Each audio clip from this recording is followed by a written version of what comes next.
Começa agora a nova temporada do quadro Embrapa em Ação. A nossa equipe de reportagem já esteve em vários estados brasileiros visitando os centros de pesquisas e buscando entender melhor onde estão os gargalos, as tecnologias que têm ajudado o nosso pecuarista a produzir mais arroba de carne e litros de leite por hectare ao ano. E dessa vez vamos desembarcar em terras gaúchas, na Unidade Pecuária Sul, localizada em Bagé, Rio Grande do Sul, fronteira com o Uruguai.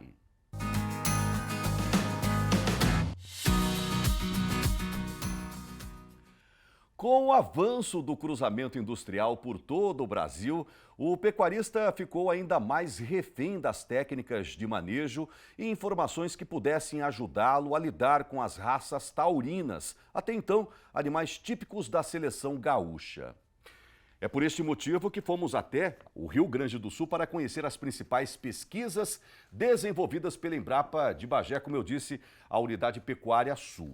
Lá, conversamos com grandes pesquisadores, cientistas que dedicaram e dedicam suas vidas em busca de algo que possa somar ao produtor brasileiro, como manejo e melhoramento animal e vegetal, raças, genética e cruzamentos, sanidade, nutrição, bem-estar, gestão, sustentabilidade em todos os aspectos. A partir de hoje, todas as sextas-feiras, exibiremos um episódio inédito apontando os caminhos para uma boa produção e produtividade. E neste primeiro episódio, os desafios da pecuária do futuro com foco ambiental. As reportagens são de Marco Ribeiro e Antônio Alencar, aqui na tela.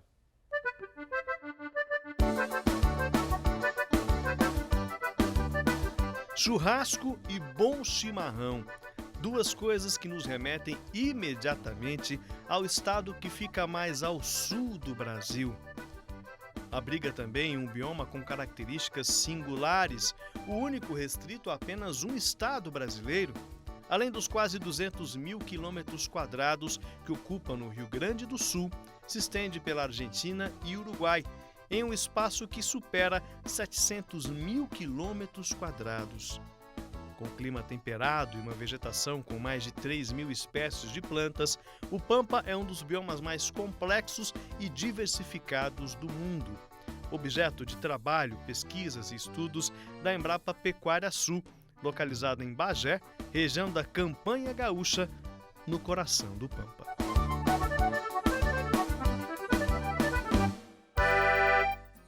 Uma vegetação basicamente de savana, com gramíneas e leguminosas, centenas de espécies dessas plantas que servem de alimentação natural para os ruminantes, bovinos, ovinos, caprinos e até outras espécies que se alimentam de gramíneas, como os próprios equinos também. Além disso, no bioma tem as matas ciliares, né, principalmente nos rios, perto dos rios e arroios, e compõem toda uma característica única, né? A gente tem regiões mais planas e onduladas dentro do bioma, né? Áreas de várzea, as cuchilhas que a gente chama, né? Então tem toda essa característica única. E com isso a gente tem a possibilidade de criar animais para a produção de carne em um sistema usando os recursos naturais diretamente sem ter que fazer muitas alterações. Então isso é uma característica única, a gente pode preservar o bioma e produzir, né, a carne, o leite, todos esses produtos que vêm dos animais de produção.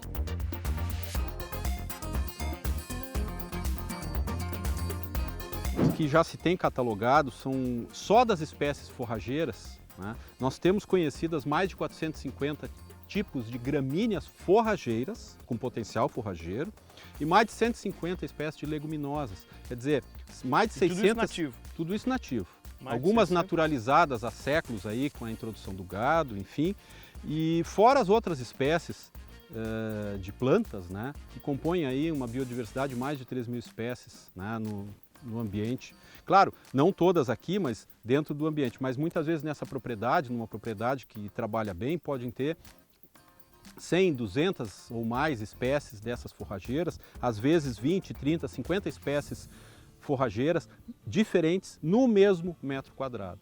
E isso representa na natureza resiliência, redução de risco E quando a gente incorpora o conhecimento, esse conhecimento vem já de décadas sendo acumulado por diferentes pesquisadores e centros de pesquisa, universidades, que a gente pode também incrementar a produção dessa base forrageira natural com os mesmos processos que a gente usa nas espécies cultivadas, como adubação, práticas de manejo, manejando a altura das pastagens, roçadas, ajuste de carga, enfim, uma série de práticas que a gente, inclusive irrigação, né? Há pivôs centrais hoje funcionando com esse modelo forrageiro, fazendo com que essas pastagens produzam muita carne, muito leite, a ponto de serem plenamente competitivas com qualquer outra atividade, inclusive as atividades agrícolas.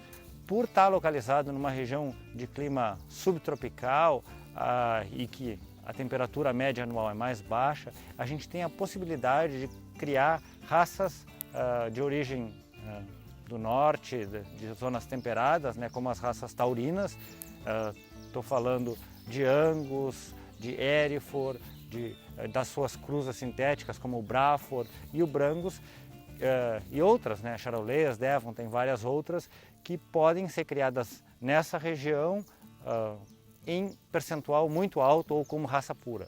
E essas, pelo histórico de seleção, pelas suas características intrínsecas dessas raças, elas produzem uma carne de maior qualidade. Em que sentido?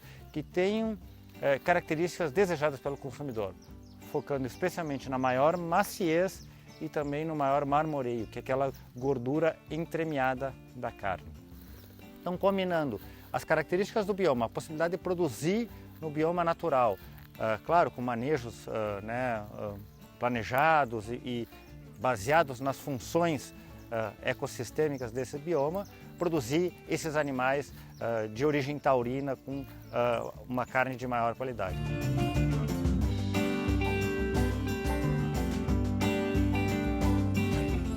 Nós precisamos encurtar o ciclo, nós precisamos ter animais mais eficientes, nós precisamos desenvolver sistemas de alimentação animal que garantam menores emissões, nós precisamos de animais mais saudáveis para que possam cumprir o seu ciclo produtivo num espaço mais curto. Então, nosso foco em clima é reduzir emissões. Como é que se reduz emissões? Com eficiência. Então aí nós temos a linha de melhoramento animal. O que nós estamos buscando hoje com melhoramento animal? Animais que não só aquelas características tradicionais de desempenho, mas estamos incorporando, por exemplo, resistência ao carrapato, que é um componente fundamental. Por quê? Porque tanto melhora a eficiência como reduz, por exemplo, potencialmente o uso de produtos químicos, que é um problema, né? Nós estamos buscando animais, inclusive estamos incorporando ao nosso programa de melhoramento a capacidade de selecionar animais com menor emissão, certo? Eficiência alimentar, ou seja, animais que possam comer menos para ter o mesmo desempenho ou ter o mesmo desempenho com menos consumo alimentar. Esse é um elemento. Então a seleção genômica, né? Antes a gente tinha que esperar o animal crescer, medir suas características. Hoje se vai no DNA e se está selecionando animais cada vez mais cedo. Então esses são os componentes do melhoramento animal. Temos o melhoramento vegetal. O que nós estamos buscando, né? Plantas que possam representar um componente de um sistema mais eficiente, né? Que possam ser mais produtivas, que possam melhorar as condições do solo, que possam, por exemplo, fixar nitrogênio e que possam promover melhores dietas e melhor desempenho animal. E isso ganhou um destaque muito maior com a COP26 recentemente, né? Com a assinatura do Brasil no acordo das reduções de metano. E a gente sabe que os bovinos, naturalmente, eles são uma fonte de emissão de metano. Mas o que a gente entende, né, e o que a gente está trabalhando para que todo o sistema de produção, considerando, claro, as emissões, mas também as remoções, né, o que as plantas captam do ar, né, CO2, incorporam nos seus tecidos, nas raízes, incorporam no solo. Tudo isso a gente busca demonstrar que neutraliza as emissões dos bovinos. Então a gente tem sistemas que podem durar indefinidamente por esse equilíbrio. O gás metano vai para o ar, ele se degrada em CO2, né, num período aí de 10 anos, e ele é captado novamente num ciclo pelas plantas, incorporado nos sistemas de produção.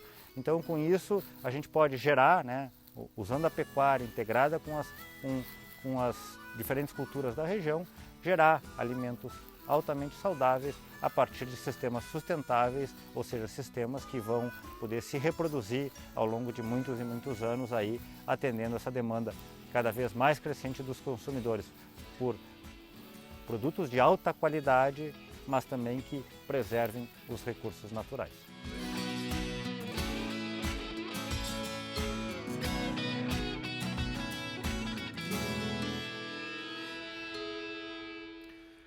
Pessoal, só foi um aperitivo, só para você entender um pouquinho a importância aí do trabalho que é desenvolvido pelos profissionais, pelos cientistas da Embrapa de Bagé, a Pecuária Sul.